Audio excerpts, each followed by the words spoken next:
Hello, gentle listener, and welcome to Nocturnal Transmissions, short tales of terror performed by your humble narrator, Kristin Holland.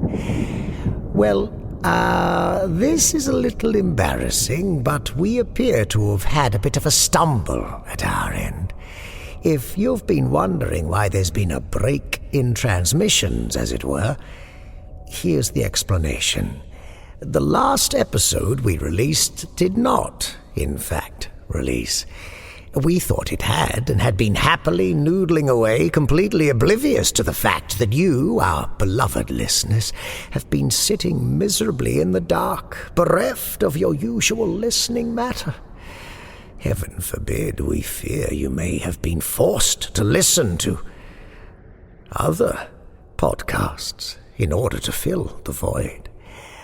Perish the thought. Apologies.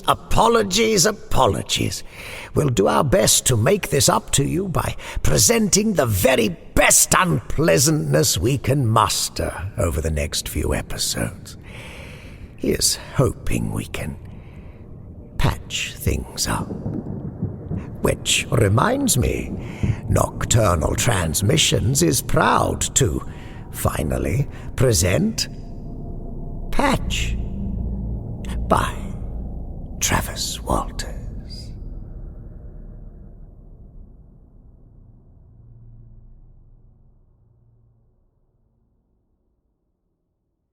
Douglas sucked back on the Slurpee, turning the lime-green-colored drink to ice white. He flinched when he heard the straw sucking air. His mother hated that sound and always snapped at him. But now she was too preoccupied with looking out the window of the moving car, scanning for addresses. She mumbled the numbers as they passed each one. Douglas and his mother sometimes took late-night cruises. She usually had cravings for drive-through food while drinking. They had been happening less as his mom was doing something other than drinking. She was always tired and acted weird. And there were all these strange smells coming from her room. She was also hardly eating. More often than not, Douglas would stare across the dinner table, his plate full of half-cooked pasta, hers all but empty. "I'll eat later," she would say, sometimes shaking and rocking like she had to go pee. Instead of late-night rides to get fast food, they would go for drives to visit his mom's friends. They were quick visits, but she was always super happy when they left. "Aha! 505 Lansdowne!" his mother shrieked, jerking the wheel suddenly and bumping the curb. In the center of the wheel was the symbol for their car, a Toyota. It was just a series of chrome loops, but Douglas always thought it looked like a really curvy bull's head. He didn't recognize the building they parked in front. It was an old apartment with rusty wrought-iron bars covering the windows on the lower levels. He looked around at the other houses. Many of them had boarded-up windows, and there were lots of toys scattered on their overgrown front lawns. A plastic slide, a trike, even a ratty old trampoline. The sight of the toys initially made Douglas hopeful that he might get to go out and play. But something was off about everything. It was too late to play, and the shadows cast by the streetlights made everything seem scary. In the front seat, his mother counted out some bills before sliding them back into her pocket and scanning the streets for any onlookers. "What's wrong, Mummy?" "Nothing, Ducky, just looking out." Once she was sure no one was out there, she turned to face him in the back seat. "Mommy needs to go see a friend. I might be a little longer than usual. I've never met this friend before." Again she scanned the streets, her neck moving around like a bird's. Then, how is he a friend? Look, I need you to lay down and have a nap, okay? Lie down on the floor and cover yourself with your blanket. But I haven't finished my Slurpee, Douglas said, playing with the straw. His mom regarded the drink like she'd never seen it before. It's too late for one of those. She grabbed the half-finished drink and jammed it into the cup holder. Now, listen, Dougie. I just need you to lie down and go to sleep. It'll be a few minutes. I don't want to stay here. Why can't I come? This friend, he doesn't like kids.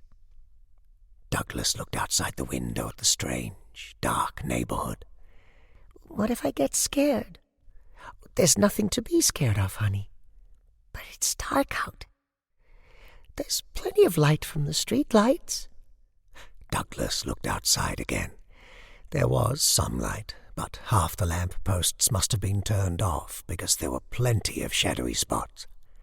You're just going to have to be brave. Stay under your blanket, keep your head down, and try to sleep.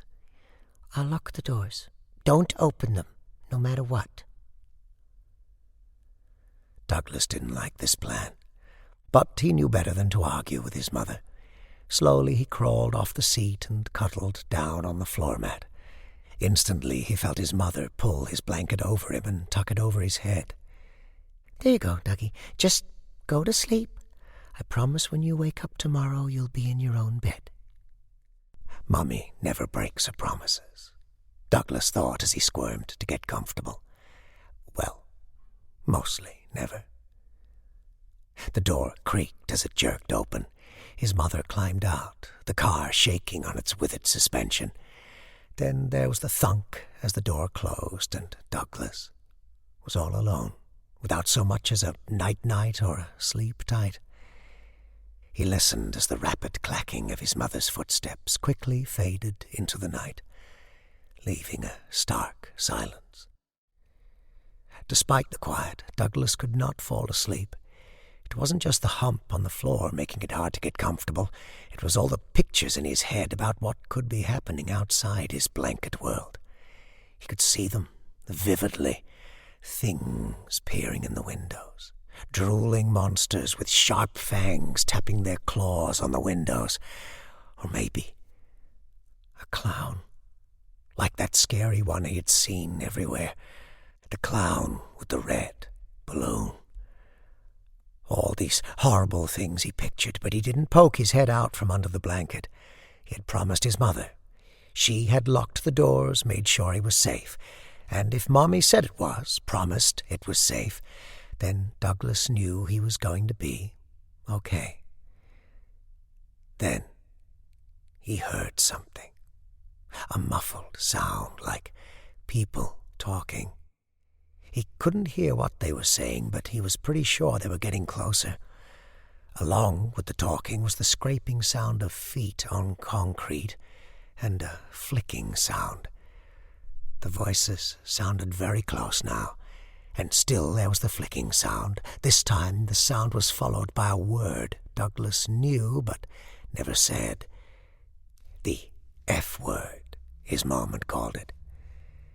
The air under his blanket suddenly seemed thick and hot, like smoke. Mommy, please come back. Finally, the voices were directly outside the car. He heard that flicking sound, but now he recognized it as the car door handle. They were trying to get in. Douglas froze, curled up on the floor with only his blanket for protection. The door didn't open. Mommy had locked it, just as she promised. Now go away. The flicking sound continued again. Fuck, the voice from outside said.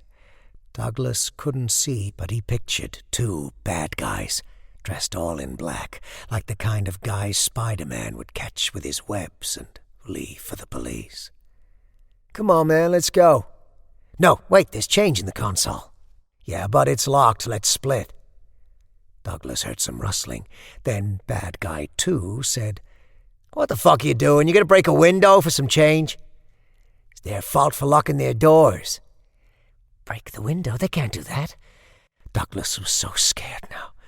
Maybe he should shout and try to scare them away, but he knew grown-ups weren't afraid of kids, especially bad guys.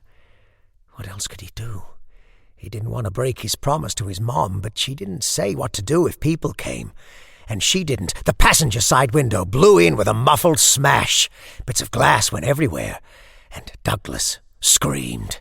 "Fuck, there's someone in there!" Bad Guy 2 whispered. "It's just a kid." "So, come on, man, let's get out of here." "Wait a sec." Douglas whimpered as he felt the car rock. One of the bad guys leaned inside through the broken window, grabbing the change his mother had left over from his Slurpee. "Ouch! Fucking glass! Who leaves their kid in the car anyway?" And then there was the sound of rapid footfalls, and both the bad guys were gone. Cold night air poured into the car. Douglas shivered. The window was gone. The barrier that kept the scary night out was breached, and the magic spell of protection was broken. He didn't want to move. He wanted to keep his promise to his mom, but he had to make sure it was safe. Slowly, Douglas lifted the blanket off his head and looked around. He couldn't see anything from the floor. He would need to climb up onto the back seat. Glass rattled everywhere as it fell off the blanket. He pulled himself up, but flinched as his hand pressed into some shards. Douglas shrieked, cradling his hand to his chest. He saw 3 big crystal chunks sticking out of his skin, and even in the darkness he could see the flow of blood. Carefully he plucked each piece out, flinching each time. Tears ran freely, freezing on his cheeks in the night's breeze. "Don't cry. Crying's for babies." At least he could see now that he was up on the seat. The street was dark and deserted. The pair of bad guys were nowhere to be seen, but they left a horrible mess behind. Diamonds of glass coated the front seat, and there was a smear of blood on the door panel just below the window. His mom would be so mad. "It wasn't my fault." The words lit up in Douglas's mind like a neon sign. But it wouldn't matter. Mommy didn't always get mad, not like some of her boyfriends. But this was different. This window was wrecked, and glass was expensive. Even he knew that. But there was nothing he could do about it now. The cold air continued to flood in, and it was making him have to pee. "Too much Slurpee." There was also nothing he could do about that, either. Just because the window was broken didn't mean he could leave the car. Besides, outside it was scary. Shadows everywhere, and even rats scurrying about. He watched one of the small critters with morbid fascination. Douglas had seen squirrels in the park, and his classroom had a hamster named Bojangles, but he had never seen a rat, or even a mouse, before. Most of the rats were moving about the ground, sniffing around, but a big black one stood atop a garbage can, chewing away at something. King Rat. He looked funny, holding his trash meal in his front paws, just like a squirrel, lording over all the lesser rats who scurried beneath his feet. A hand shot out of the shadows and snatched King Rat from his perch. It happened so fast, and the shadows were so dark, Douglas couldn't see what happened. In the shadows, all he could see was King Rat's pink tail floating in the darkness. Then it dropped to the ground, only it wasn't attached to the king anymore. A red knob was visible in the streetlight where it was once connected to its body. There, in the darkness, Douglas saw 2 flickers of light. They reminded him of a cat's eyes reflecting in the dark. Then something leaned forward out of the shadows. It was a doll, with 2 big button eyes and a stitched-on mouth. Both of its cheeks were puffed full as the lower half of its face moved round and round in an exaggerated, chewing motion. After several seconds of this, its head moved forward as it swallowed King Rat. Douglas's stomach clenched, threatening to spill its contents all over the car's interior. The doll creature slowly turned its head until its button eyes lined up with Douglas. It waved a felt hand eagerly back and forth. "Hello." Douglas flew back in the seat, throwing the blanket over his head like a shawl. Glass chunks scattered over the inside of the car like razor-sharp raindrops. The last thing he saw before the blanket covered his eyes was the doll creature hide back in the shadows, cowering just like Douglas had. Cautiously, he peeked his head out from under the blankets, looking back toward the shadows. At first, it was just the darkness. Then, slowly, the doll emerged again. This time, looking around to make sure no one was watching. As soon as the coast was clear, it turned to wave to Douglas again. It looked just like a puppet that was sewn together from scraps of discarded dolls, like the kind a teacher would use in their classroom during reading time. Something with a name like Mr. Scruffy or Patch. Just as Douglas said the word in his head, the puppet perked up. The ends of its stitched mouth turned up in a knowing smile. Maybe that was his name. Patch. Of course, Douglas reasoned, if that's why he looked up, that would mean he could read my thoughts. Douglas felt shivers run down his spine. Patch leaned out of the shadows like he was trying to get a better look at something. Even though it was impossible to tell where the buttons were looking, Douglas knew that they were fixated on the blood smeared across the door panel where the bad guy had leaned inside the car. The Frankensteined doll creature began rubbing his belly in tight concentric circles. Yum. With one more over-dramatized look to make sure the coast was clear, Patch covered his button eyes with his two felt hands. A villainous smile spread across his mouth.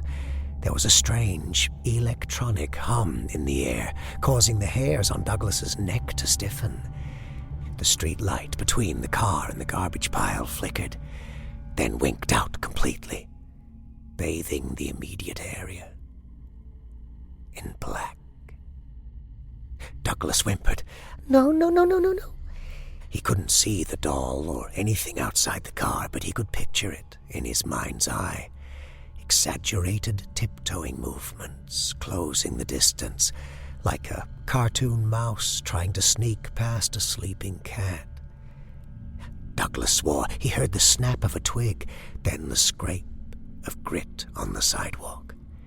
Finally, the crunch of broken glass.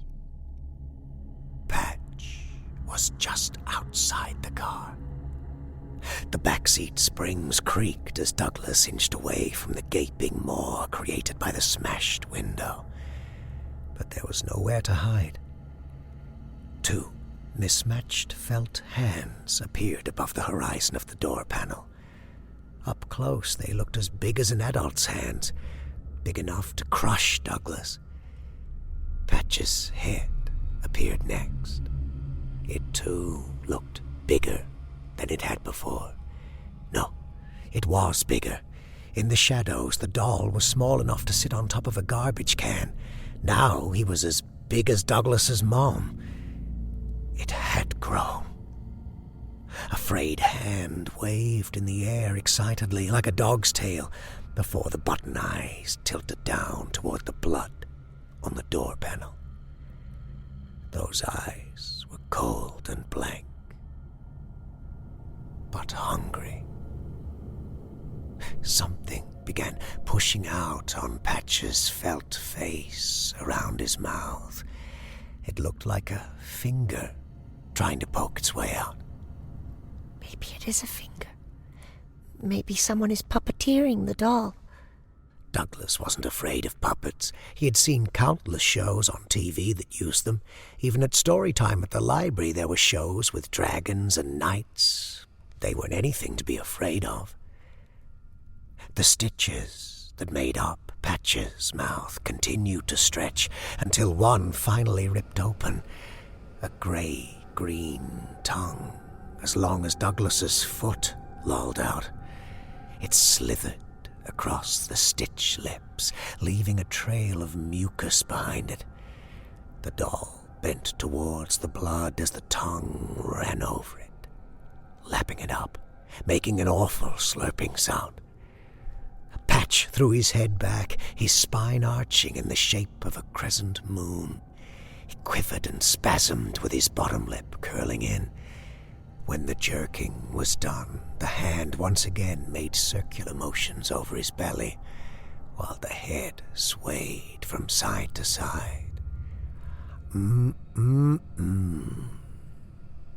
Patch looked blissful, satisfied. He waved one last time. Douglas prayed that this was a wave goodbye, hoping that the doll was going to leave. He sheepishly returned the wave. By the time he realized his mistake, it was too late. Patch, who seemed all but ready to scurry off, froze and locked his button eyes on Douglas's hand. His hand, the blood trickling down his palm from the shards of glass. No. Oh, no. The felt hands reached inside the car, followed by the doll's head, inching closer to Douglas, who cowered as much as he could in the back corner of the car. The stitch lips twitched again, rippling along the felt. The grey tongue sprawled out, moving around, tasting the air. A second tongue popped the stitch on the other side of the mouth. It was just as long as the first, but a darker shade of grey. Together, they stretched the mouth further apart, causing the rest of the stitches to rip free. Inside Patch's mouth, there were no teeth, only a beige and grey mass of tongues. Most were small, like tiny earthworms wriggling out of the ground. The two long ones continued to taste the air as the doll creature inched his way into the car. Go away, go away! Douglas screamed, but Patch kept advancing. Felt hands began pouring at him. He tried to swat them away, but it did no good. Douglas needed an adult. He needed his mommy, but the only thing he had was the blanket. He felt like throwing it over his head once again, one final barrier against this monster. But it wouldn't change anything. It would only dampen his screams. He needed to be louder, but his throat already burned. He looked around the car desperately, trying to find something, anything. There was trash on the floor, his half-empty Slurpee cup, the shiny, loopy bullhead on the wheel. That's it! The horn! If Douglas could reach it, he could call for help. He just needed a distraction. As Patch's head moved closer, Douglas whipped his blanket off and threw it over the doll. He dashed for the front of the car, but his body got jammed between the headrest and the roof. He tried to squirm his way closer, reaching for the horn, but when he stretched his arm forward, the doll creature grabbed it. Seconds later, he could feel the twin tongues sliming over his palm, tasting his blood. No! Douglas screamed as he bucked against the driver's seat. He could feel the creature not just licking at his skin, but sucking, drawing fresh blood out, drinking. Douglas had heard of monsters who did this. Vampires. But they were supposed to wear capes and have long fangs. His hand felt cold, then numb. A strange hollowness was spreading up his arm, and he knew if the creature kept at it much longer, that feeling would spread to the rest of him. Patch quivered again, and there was a squelchy moaning sound coming from him. His tongues probed deeper into the cut on Douglas's hand. Finally, in an act of desperation, Douglas kicked his feet up against Patch and tried to push off. The monster held ravenously to his hand, still sucking away, but Douglas could now bump the loopy bull symbol on the steering wheel. The car responded with a loud honk. Still, Patch held on. Douglas kicked again at the creature. His shoe connected with the soft felt covering its face, tearing away the fabric. Underneath the cloth, there was maggot white skin with open pinkish sores that reminded Douglas of his babysitter's sits. But it was the glimpse of what lay behind the button eyes that truly terrified him. Empty sockets with pinpoints of a strange light sunken deep inside them. He only saw them for a fraction of a second, but the horrible image gave Douglas an adrenaline surge, and he reached forward, briefly tapping the horn again. This time, the sound stunned the creature, but only temporarily. It was enough that Douglas could squirm a few inches closer to the wheel. Now he could hold his hand flat against the horn, letting out a constant honk. The noise was deafening inside the car, and his body was crammed awkwardly against the seat. But still, Douglas held the horn down. His eardrums felt like they would burst, and the empty feeling in his arm had spread over his shoulder, across his chest, and deep down into his stomach. He felt his bladder release, warmth spreading down his legs, and finally his hand slipped off the horn, and the car went silent.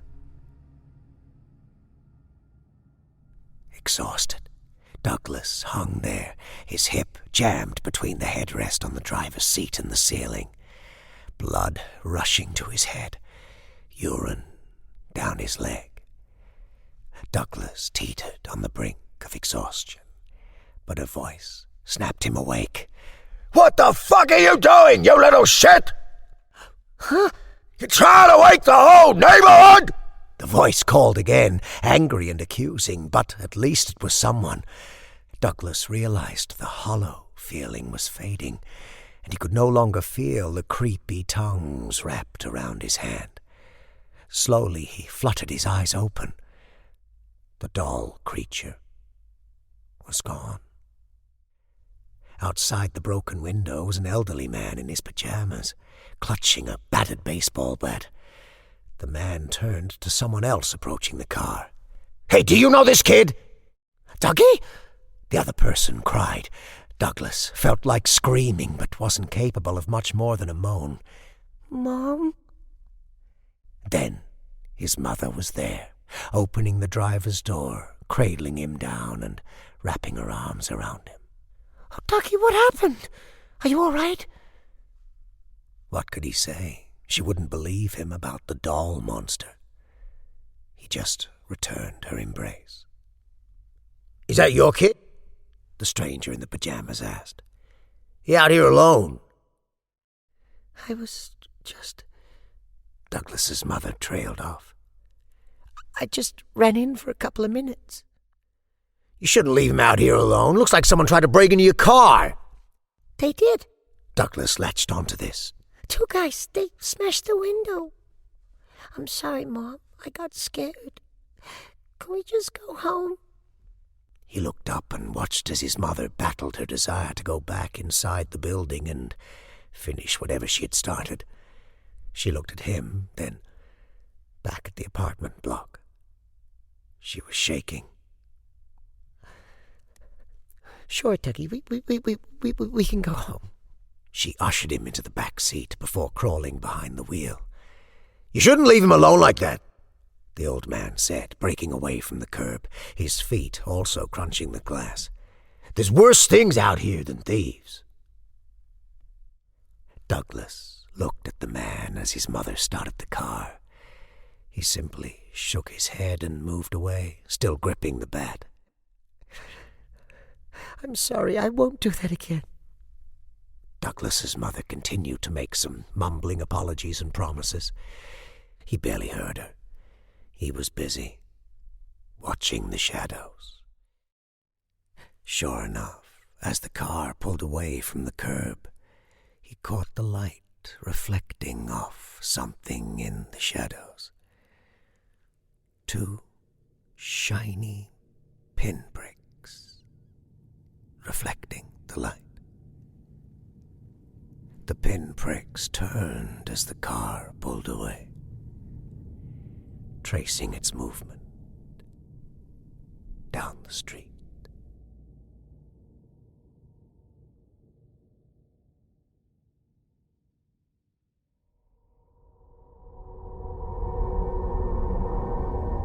Patch by Travis Walters.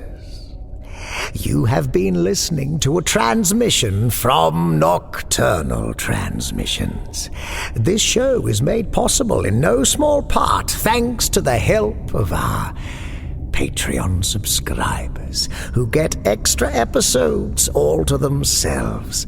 We would like to welcome into that group of discerning devourers of dark matter our newest acolyte, Tonya Fisher. Hi there, Tonya. Bless your black little heart. And bless the black little hearts of all our magnificent cohorts. Robert Troy Hampton Peterson, Jerry Taylor, Doug Standish, Alex Brewis, Amanda Moore, Bool Swivney, Heathen Soul, Daniel Kamiankowski, Kel Wielden, Evan Dooley, Johnny Kelly, Wayne Prince, Sam Hankins, Tippy Polo, Tim Howard, and Drenny. Time to go.